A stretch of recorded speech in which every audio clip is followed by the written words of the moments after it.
record this meeting to this computer. Awesome. Great. So, I'm going to just start us off while the others are, while everybody else can start spamming the chat with questions. Okay, great.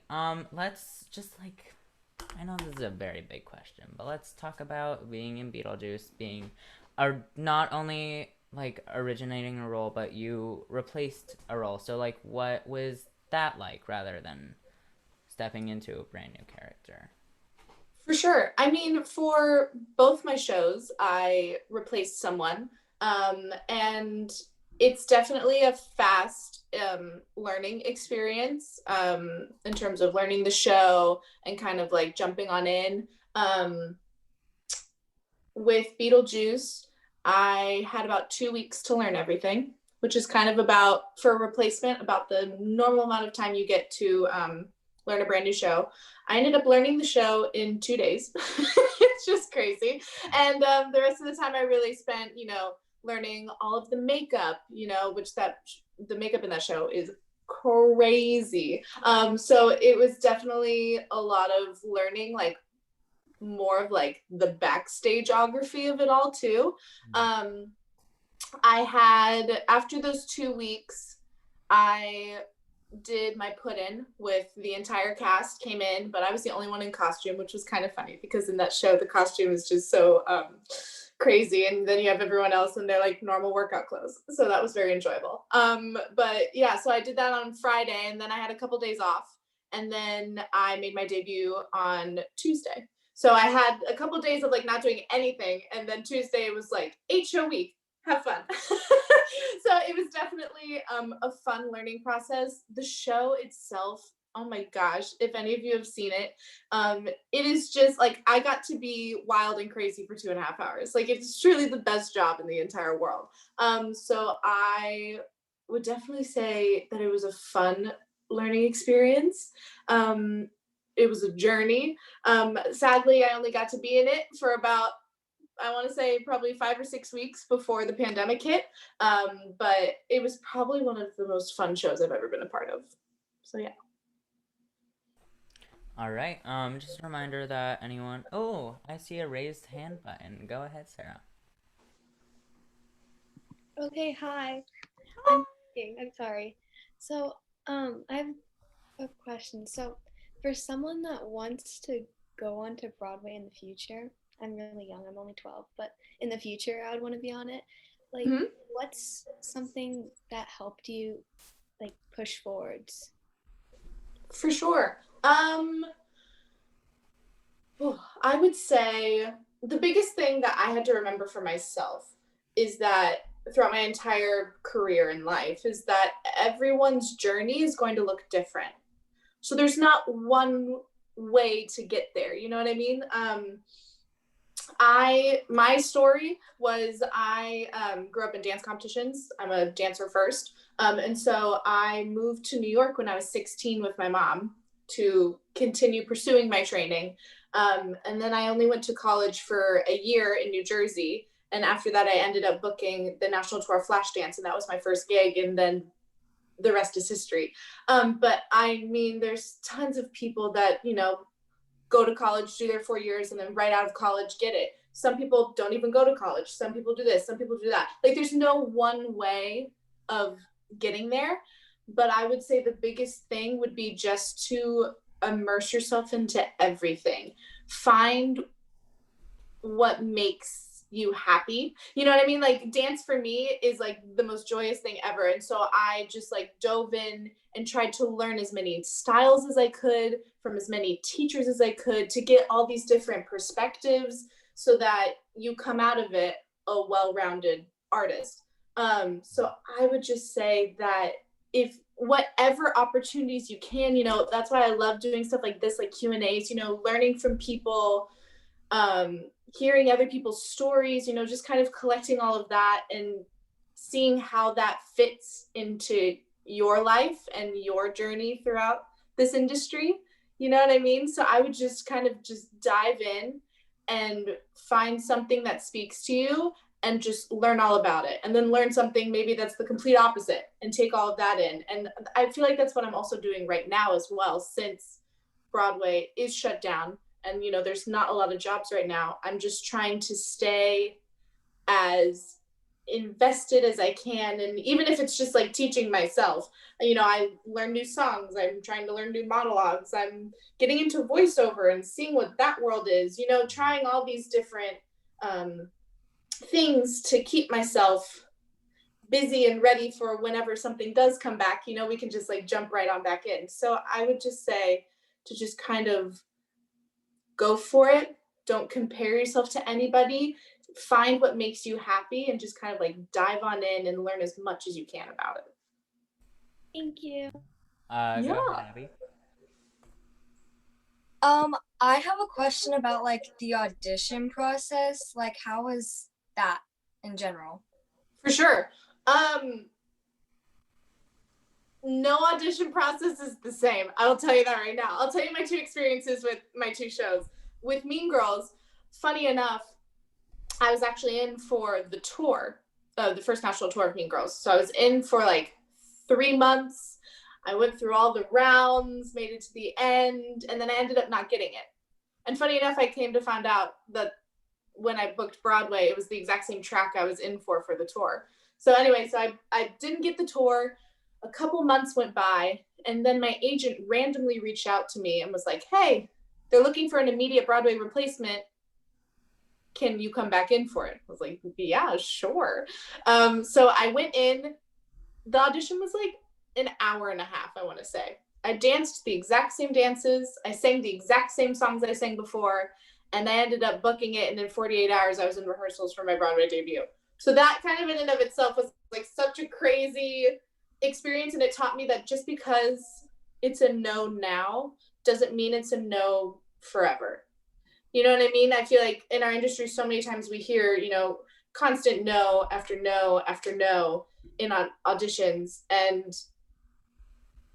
yeah, it just made me realize that, you know, keep going back in for that show. You know, just because they said no this time doesn't mean that you're not meant to do it at another point or in another way, you know? And then for Beetlejuice, it was, again, they were looking for a replacement. So I went in, it was a 1-day audition. I was probably in the room for like 4 hours. It started with a group of like 40 girls. And by the end of the day, it was me and 2 other girls, both of which are dear friends of mine, which is also kind of fun too, to audition with your friends. It's like the best feeling in the world when you're just auditioning with your friends, because you know if you don't get it, that means one of them will get it. And then it just makes you so happy that you're like, it could go either way and I'm totally fine with this. But yeah, so it ended up being 3 or 4 hours. And then I found out in like 2 weeks, but then I didn't start for another like month and a half until I started rehearsals. So like every audition process, I've had audition processes that like I auditioned, the next day I found out, 2 days later I left. And then there's auditions that like I auditioned, I found out a week later, and then I left 2 months later. You know, they are all so different. But those were my 2 experiences with my 2 Broadway shows. Okay, thank you. Yeah. Anybody? Lisa? Hi. Hi. What have you been doing to keep yourself motivated during quarantine? Oh, attempting so many different things. I really have tried to take this time to not only, you know, like I said before, I keep myself busy in the sense of like learning new songs that like I wanted to add to my book a long time ago. I just like never took the time to do it. And so like now, since we have the time to do it, you know, learning new songs, learning monologues, like trying to put them all on tape, not necessarily for anybody, just for me to watch them and learn from them and do them again.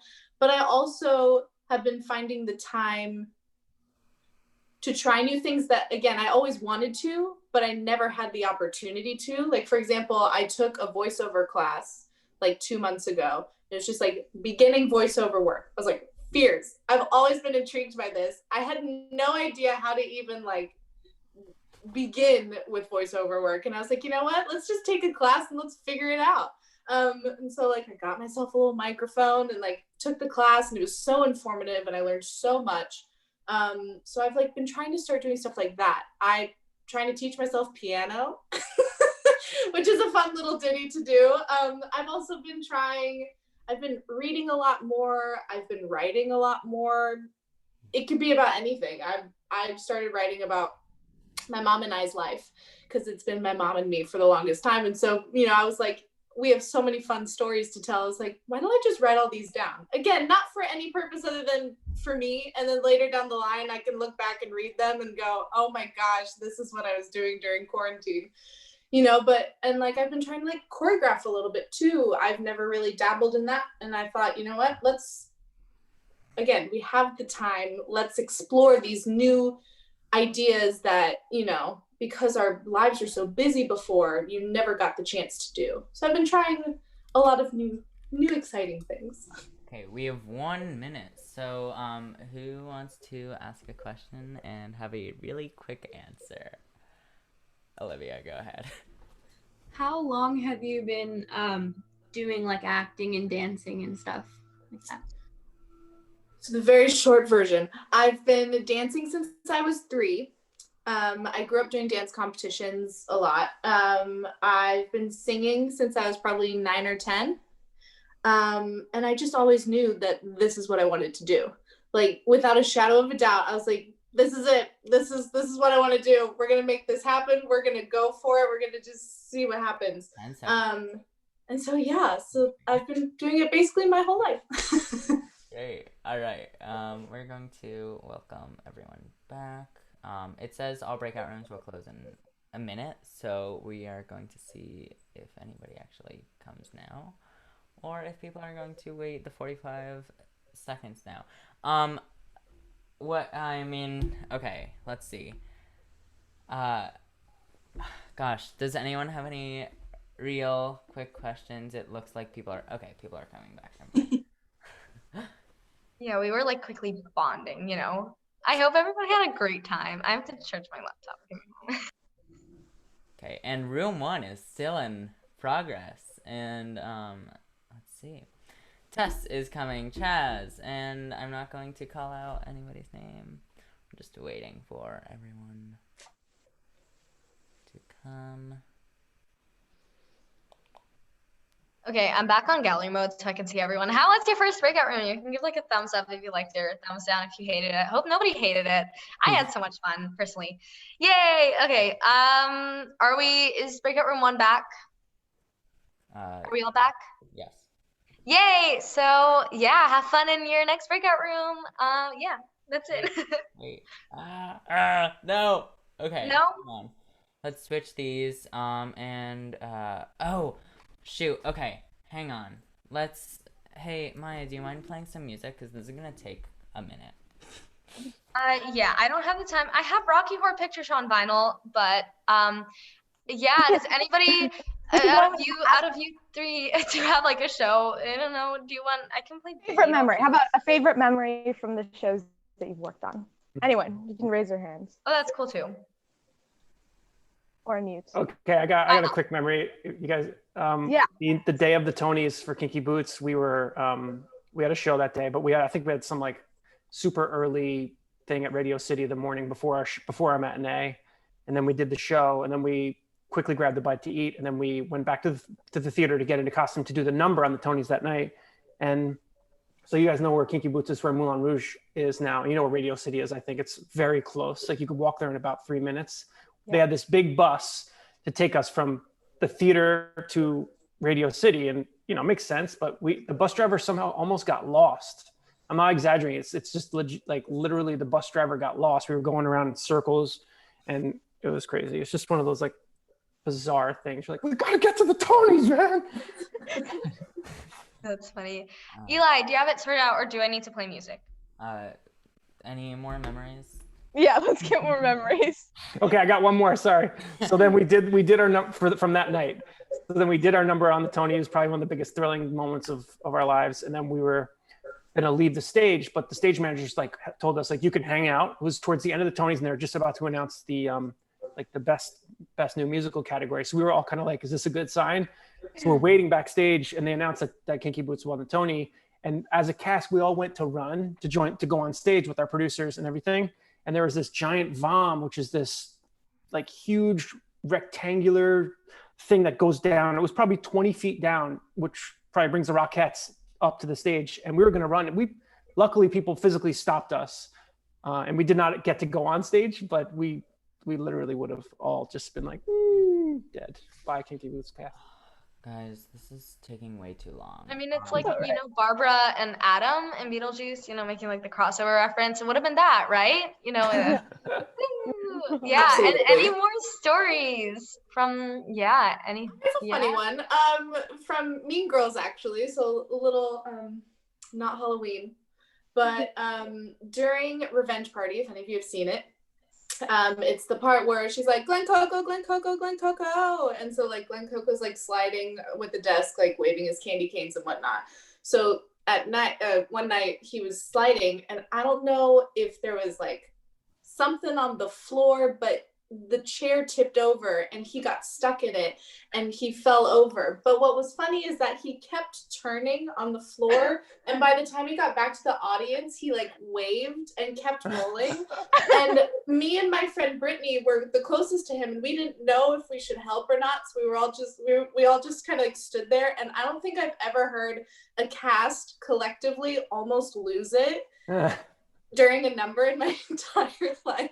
I'm shocked that we got through that number, because we were all just like, come revenge party. Like, we just all lost it. It was one of the funniest moments and mishaps I've ever seen on the stage. And the way he handled it was quite brilliant. Nice. Wait, Morgan, was it Miles who was the person? It was Oh, and I also heard that the Aaron on tour, he like totally fell over trying to get off stage. Dante. Yeah, those chairs are a doozy, I tell you. All right. I think. Hang on. Anyone else? Anyone got a? Great. We are ready to. Cool. Have fun in your next breakout room. Sorry that it's.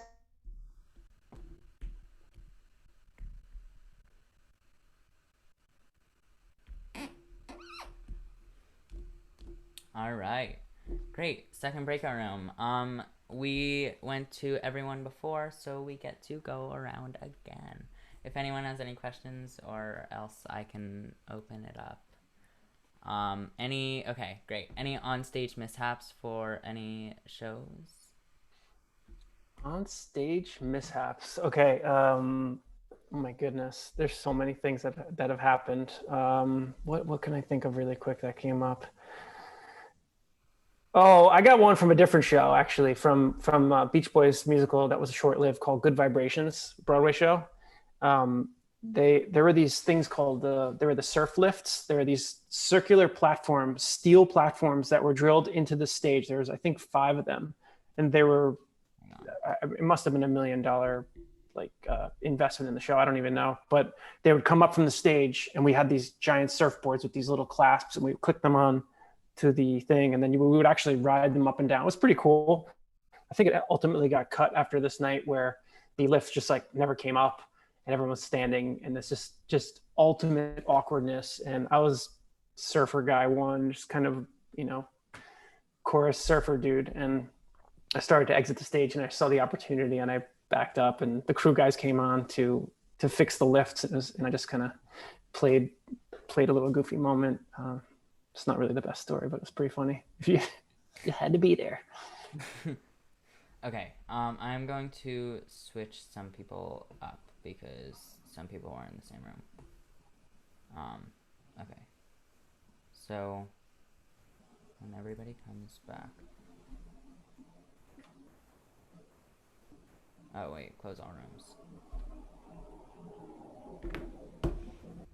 And then, okay. So, okay. God, I'm so sorry. We may just abandon the breakout room idea. It's going a little crazy today. It's going good so far. Don't worry, man. The first one was perfect. Okay. We're just waiting for everyone to come back because there was some mishap. One of the groups had the same person, and yeah. Okay. Hi, welcome back. Okay. So you guys had Adam before. Okay. So here's what I'm going to do. Everybody is going to come back in 20 seconds. Okay. It's Zoom. It's not real life. There's mess ups, and that's just the world that we live in. But also wonderful in its own little way, isn't it? It is. It is great. It's nice to be here, see you guys, and I'm sure you all have your own stories to tell. I wish we could hear how